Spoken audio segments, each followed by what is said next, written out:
God blesses a man who lives his life a certain way. I repeat, God blesses a man who lives his life in a certain way, but not just any old blessing, not just any old financial blessing, any old material blessing. I'm talking about the blessing that makes you aware that God appreciates you and loves you for living the life that you want to live. See, there's two kinds of love you can get from God: the love that God gives everybody, and the special love he gives a man who really strives to live a life that's pleasing to him. Over here in the kingdom, we call that putting God first in everything you do. See, there's a saying in some religious circles that no matter how you live, you still got to deal with trials and tribulations and bumps and bruises, and you will be persecuted. But my God don't say the same thing. He don't say that. Deuteronomy 28 doesn't say that one. Deuteronomy says that if I live my life a certain way, I will be blessed. All of the things that ail others won't ail me. If I put God first in everything I do, I will eliminate the bumps and bruises I might otherwise incur. That's what it tells me. But then it tells me if I don't put God first in everything I do, then I will deal with all those trials and tribulations and bumps and bruises and have to make all those excuses and deal with all those ruses and deal with all those accuses. And I don't want to deal with that. So I take the safe way out and put God first in everything I do. What does that even mean? That doesn't mean that once something happened to you, oh, thank God. And that doesn't mean once things go bad, you're like, God, please. That's not what it means. It means when you wake up in the morning, you got to put God first because he woke you up. Everything you do needs to begin with a thought about, is this going to be pleasing to God or not? That's how you put God first. Everything you do, you must consider how that thing is going to affect your relationship with God. And that means from when you wake up, what's the first thing you do? What you're about to eat, is that pleasing to God? Is that pork bacon pleasing to God? Is that shrimp etouffee pleasing to God? Are those crab cakes and grits pleasing to God? Maybe the grits, not so much the crab cakes. This is what you must do. See, you don't have time to live an evil life if you're putting God first in everything you do, because putting God first in everything you do, that means that every single thing you do all day, all you're doing is thinking about what God would want you to do. All you're doing is thinking about how God is going to receive it. All you're doing is thinking about how God is going to look at you, how God is God going to appreciate you, how God is going to look at it. That's what we look at. So you can only be blessed if you live that life. God rewards a man who puts him first in everything he does. You begin to have a greater understanding of the energy of spirituality and morality. It's a blessed thing to wake up every day, man, and just feel blessed for waking up. See, your day has to start with a blessing, or your day will commence with stressing. I say again, your day has to begin with a blessing, be feeling blessed, or your day will end feeling stressed. How do you have positive thoughts when you wake up? Because you went to sleep with positive thoughts the night before, because you lived a positive life that day. And you got a positive response from God. We're not worrying about what goes on in the world. Yes, there are many things going on in the world, but when you focus on what's going on in your life and how you are going to behave and how you are going to live and the things you are going to allow and the things you are going to disavow, then you have to be the man that is going to be responsible for the peace of mind that you have, because God has all the peace of mind in the world. It's just all about, do you want some of it or not? Do you want some of it or not? When you develop this greater understanding of the energy of spirituality and morality, you start to look at the ways you have lived your life and you make immediate adjustments. Much love to my brother Chris Jones of Pump Chasers. His viewership has gone down, but his blessings in every area of his life have gone up. He ain't got to rely on those. Someone told me, man, you see Chris Jones' blessings, you see his views going down? See, that doesn't even matter to that man. That man has found a reason to believe in spirituality and morality. He has done that. And it has changed his life. It has changed his view on the world. It has changed the energy he puts out into the world. It has changed the energy he gives to his family, which in turn changes the energy that his family gives back to him. When you put positive spirituality and morality out into the world, that's what you get in return. You get the protection and the insurrection of God defending you from everything that could possibly ail you in the world. You know why? I'm not saying nothing happens to you, but it sure don't feel bad when you got the peace of mind and the blessing and protection of the Most High, because you are a man who has a greater understanding of the energy of spirituality and morality. You got a bunch of men who should be looking at how to develop that understanding of spirituality and morality, but they're too busy running around looking for information on how to mate and how to date and how to perpetrate instead of getting a spiritual man straight. If your carnal man drives your efforts and energy, you will lack spirituality and morality. The first thing that a man changes when he starts to develop an understanding of spirituality and morality is a mastery of his carnal man. Your carnal man doesn't run you anymore. See, so your carnal man needs to seek motivation from other places because the way he lives his life is not bringing him that motivation. It's not giving him that validation. You know what the main thing? There's a very thin line between motivation and validation. People seek motivation when in reality they need validation. They need validation that the path they're on is the right path. They need validation that the mission they've taken up is the mission they should have taken up. Why do they need validation?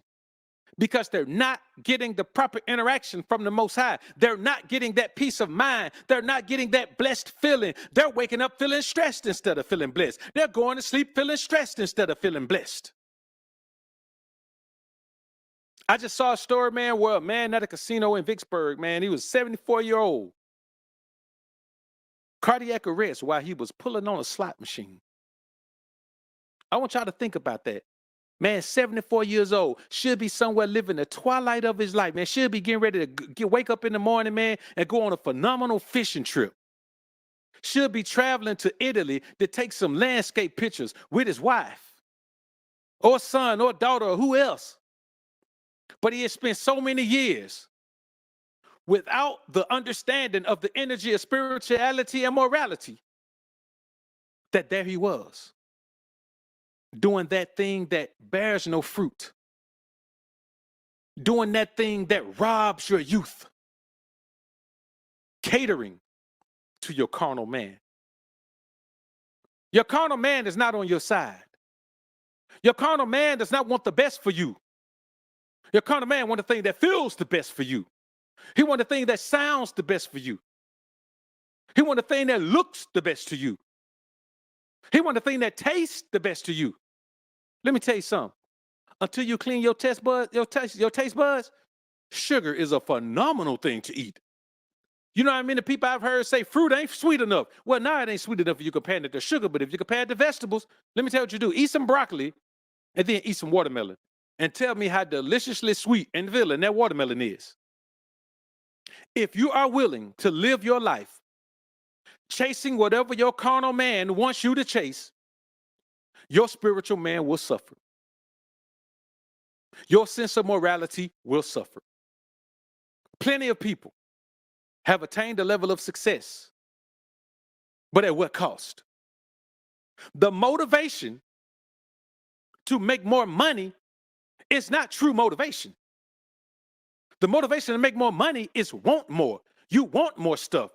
The motivation to just keep chasing and making more money no matter how much you make, that's a validation plea. I need to get more money so I can show more money, so people can see I got more money, so people can hear I got more money. Why do you think celebrities like to report their net worth? Like every deal they make to be, man, any deal I make, any deal I have made, there is a confidentiality clause in it. You could talk about the deal all you want to, you just can't mention me in it. You could talk about you and your money or your service or whatever it is, whether you spent, you could talk about what you want to talk about. You just can't mention me in it. Because I don't need that type of validation. I don't need people to know. I don't need to show. Man, I get so much validation from the Most High, man, every day, man, that I'm going to be honest with you, man. There ain't much the world can give me. My birthday comes around, man, and people don't, man, they don't even worry about no happy birthday or blessed born day or nothing. Because they out, man, man, what you doing for it today? Man, I'm just thanking God for waking up today, man. I done saw a whole nother new year, man. I'm just thanking God. So I'm just chilling. It ain't never been no party. Man, listen, as an adult, I have never had a birthday party as an adult. As an adult, I have never gone to a birthday party as an adult. Because if you need a party for your birthday, your spirit man is suffering. Your spirit man, boy, let me tell you something. I spend the entire day leading up to my born day reflecting. I reflect on life just in case God don't see fit to give me another year. What if I go to sleep and don't wake up? That's always a consideration. Maybe I have done enough of what I need to do on this mission and he going to pass the mantle over to someone else. I don't know. I'm not concerned about that. I'm concerned about what I'm doing while I'm here. I'm concerned about being around, doing the things that I need to do so I can wake up every day feeling blessed. I want to feel blessed. I want to be blessed. I want to know I'm blessed. I want to have peace of mind. I want to know that when it came time to do that less spiritual thing, I did the more spiritual thing. When it came to time to do that less moral thing, I did the more moral thing. That's what I want to know. I want to know that when it came time to do that carnal thing, I did the spiritual thing. Ain't no greater motivation than that. There is no greater motivation than knowing you ain't got nothing to worry about. BB and CC Winans. Ain't no need to worry what tonight is gonna bring. It'll be all over in the morning. Hey man, listen. One of the most phenomenal lines I've ever heard. Ain't no need to worry what tonight is gonna bring. All you got to do is be ready to be blessed when you wake up, man. That's all you got to do. See, here's what you got to understand. When I say I don't have a plan B, I just have plan A. My plan B is to keep working on plan A. My plan B is to keep pursuing plan A. My plan B is to never give up on plan A. My plan B is to know that plan A is what I need to be focusing on. My plan B is to do what I got to do to reap the blessings of plan A. My plan B is to live and die working on plan A. A plan B just takes your attention and determination away from plan A. Plus, represents a lack of belief that plan A is your purpose. If you ain't connected with God, you don't know if you're on your purpose or not. You don't know if you're on the mission God put you here to be on. The blessing and motivation is knowing that you are here, knowing that you are here doing what God put you here to do. What more motivation do you need? When God lets you know that you're doing what he wants you to do, what more motivation do you need? It ain't no motivational speaker can give you nothing that God ain't already gave you. You become a motivator, not a seeker of motivation. The people in your life, you motivate them. You don't care what the people that don't want you to win say when you're winning, because God is telling you, you are my son, and then I am well pleased. It is about being on the mission you need to be on. And you cannot have that connection to God unless you understand the energy of spirituality and morality. God is not messing with you if you don't focus on building your spirit man the right way. God is not messing with you if you don't focus on being a more moral man than you've ever been. And that's real, man. A man with no spirituality or morality is experiencing internal fatality. Everything he does is external. Everything he says is external. Everything he sees is external. Everything he knows is external. He has no understanding of what it means to build your internal man. So you'll see that man give up on his health, still trying to dress good, and he gave up on his health. He done went from wearing a size 32 waist to wearing a size 36 waist to wearing a size 44 waist to wearing a size 59 waist to going to the big and tall store, and he's still around here thinking that it's about his external man. Let me tell you something, boy. If you got a belly full of inflammatory, derogatory, defiled meats in your belly, you can't be spiritual. You can't be moral. God doesn't exist in a foul place. So you must understand both spirituality and morality. There is no morality without spirituality. Listen, morality takes a strong-spirited man, because the world is fun. The world looks good, feels good, tastes good, smells good, sound good. The world is a fun place. Boy, there is nothing like the fun of the world. If you want fun, you got to go live out in the world, boy. You ain't gonna never have more fun than you go live out in the world. You gonna have some fun, boy, I'm telling you. And as humans, Those five senses, when you can make all of them feel good at the same time, boy, it is hard to resist that. You got to have a well-made up mind to resist the world that gives you pleasure in all five senses at once. And the only way you do that is to build your spiritual man. How you build a spiritual man? By waking up every day, putting God first. Man, let me tell you something. And this is real talk. If you're not doing this, you better start doing this. I started doing this, man, in my 20s. When I wake up in the morning, I hit the flow. Knees, I listen, I'm straight on my knee praying to the Most High. I ain't gonna sit here and tell you I'm perfect and I've done it every single day since my 20s. No. But whenever I fall off of it, I quickly get back on it. Because it's easy to laze your way out of it. It's easy to try to run the game on God and say, well, God, you know me, you know my heart. Nope. God know your heart, but God want to see your effort. Who else in the world you gonna let just tell you they hard but show you the effort that's opposite that? Nobody. We don't do that. We don't accept that. So why you want God to accept that from you? That's how you end up in a dead-end, unfulfilling relationship of any kind. I'm talking about at work. I'm talking about at play. I'm talking about in your household. I'm talking about with your family. I'm talking about with your spiritual relationships with people. That's how you end up in dead-end, unfulfilling relationship of any kind, because it indicates that you have accepted that you deserve a dissatisfying existence. You deserve to not have peace of mind. You have accepted lack of peace of mind as your norm. You have told yourself that I don't get no peace of mind because peace of mind is not for this world. Well, I'm here to tell you peace of mind is for this world. If you understand the energy of spirituality and morality. Yes, it's going to be difficult to be that if you're dependent on other people to do it with you. Hey, gang, come on, let's all go be spiritual and moral. That's not how this works. It's an individual journey that you must wait, because the blessings are individual as well. You can't expect these individual blessings when you need the whole gang to come along with you. Hey, y'all, come on. Let's go over here, man. I want some peace of mind. Don't y'all come get some peace of mind? They don't want peace of mind. They want those five senses to be entertained in this world. Now, you got a decision to make as an individual man, as an individual woman. Are you going to be what God put you here to be, or are you going to do what everybody else is doing? Do you want peace of mind? Do you want to wake up feeling blessed? Or do you want to keep on waking up feeling stressed? Do you want to go to bed at night feeling stressed? Or do you want to go to bed at night feeling blessed? The only reason you need to drink a glass of whatever before bed is because you are living a stressed life. That's not a life to live.